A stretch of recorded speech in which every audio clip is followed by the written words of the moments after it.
guys, welcome back to my channel. This is Nadia back with another pregnancy update. I apologize, it's been a few weeks since I was able to update you all on my pregnancy journey with my son, but I have been so exhausted, so tired. The last few weeks have been physically draining for me. I'm now 37 weeks and my mind is just everywhere. I was 37 weeks in one day when I gave birth to my daughter in 2019. And I'm 37 in one day today. I'm trying to stay calm and get ready because it really could happen any day now. This video is going to be specifically talking about my circumvallate placenta. So the last update I had for you all, around 30 weeks, the doctors were saying that my son was healthy, his heart rate was good, the heart was looking good, the lungs, everything developmentally was looking great. They did say that his belly was measuring a bit small at that time, but it was not below the 20th percentile, which is good. They said if it gets below the 10th percentile, that's when we're going to, have some concerns and need to figure some alternative actions out. So what are we going to do at that point? So I wasn't concerned then. Everything was fine. My last appointment with them was a couple days ago. And at this appointment, I went in, I got to see him in the ultrasound because now I'm going every week. Once I hit 36 weeks, now I'm going every week. So I was listening to him. It was great. Everything was developing as it should. And the person who takes the ultrasound, they were like, okay, have a great day. The doctors will be in soon. So a few minutes later, the doctors come in. Usually it's just one doctor that comes to see me. This time it was two. So of course I'm getting nervous, like, okay, why are two doctors here? Does this mean something is not right or whatnot? So basically they tell me everything looks good developmentally, but his overall weight is smaller than what normal 36-week babies measure at.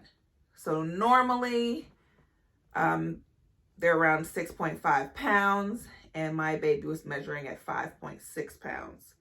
Not too alarming because that's just a few ounces off, maybe a pound off. But then they say, but his belly is measuring extremely small, below the 10th percentile. There goes that 10th percentile that we wanted to stay away from. So at this point, I'm like low-key freaking out. What's going on? What does this mean? So basically they say that because of your condition with the circumvallate placenta, the nutrients may not be enough that's getting to him.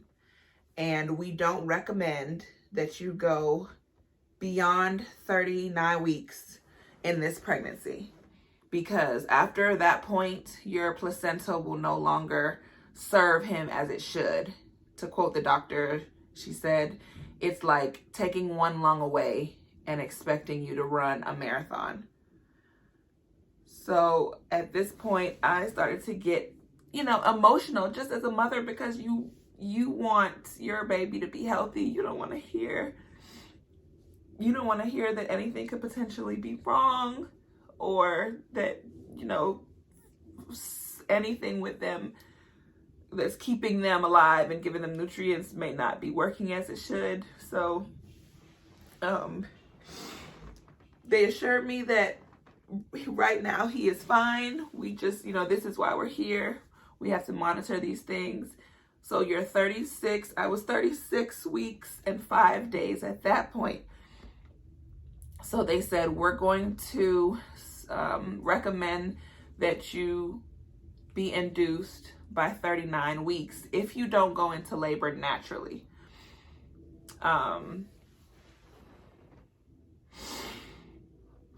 That was a lot to take in. There's nothing that I can do physically. I can't eat more to bring up his weight or make his belly larger. They did tell me that sometimes when the belly is smaller, it's because when the baby is getting nutrients, they're going to immediately put it to the places where they need it the most. So that's in the brain and the lung area. The belly gets whatever's left. So I'm nervous. I'm not going to give in to that feeling though, because I've prayed. I have talked to God. I know that my baby is going to be just fine. Because of this placenta that I had no control over, there's no way I could have prevented it from developing this way. And again, circumvallate placenta just means that instead of laying flat against the uterus, my placenta is curved on the sides like a pizza that is just lifting up on the edges, and those membranes collect in those places on the side, and they can block some nutrients from getting to the baby. In my case, in my last appointment, the doctors looked at the actual blood line that connects to him from the placenta. They said that everything looks fine with that it looked normal. So I'm not quite sure what's going on, but I know that certain developmental issues that can arise were low birth weight, early labor and delivery, lack of nutrients getting to the baby, all of those things. So immediately in my mind, I'm like, I'm just ready for him to come. I'm ready to see his face. I'm ready to hold him. I'm ready to take care of him on the outside, because honestly, I feel like he's safer out here than inside. So they told me to monitor him, make sure that he's kicking in moments where he's most active. Make sure that he's kicking at least 10 times. If there's ever a day that I feel like his movement has decreased or he didn't move, then I need to call the doctor. I need to go to the hospital. I need to get checked. Luckily, I have not felt that. He's still been kicking. There's not much room in there at this point, because we're at the end and we're at 37 weeks. But it's inevitable that he will be here in 2 weeks. I just hope that my body goes into labor naturally, like I did with my first daughter. I am not familiar with the induction process. If there are any moms out there who have been through an induced labor and delivery, comment below. I would love to hear how that experience was for you. Any mom out there that has this condition, you're going to be fine. We're going to be fine. This pregnancy felt no different than with my daughter, other than me having to go to the doctor more often, every month. And when I say go to the doctor, go to the perinatal specialist as well as my OB. I already had my OB appointment scheduled, but the perinatal doctor, that was also every month, which you don't normally have to do unless there are special circumstances with your pregnancy or, developmental things that they need to monitor you on. So all in all, the condition has not affected my pregnancy.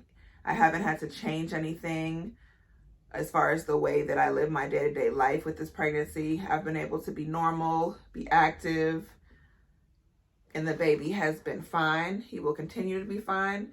In 2 weeks, he will be here, but I will continue to update you all on my weekly progress as well as my labor and delivery. I will be documenting that. Here is my bump at 37 weeks.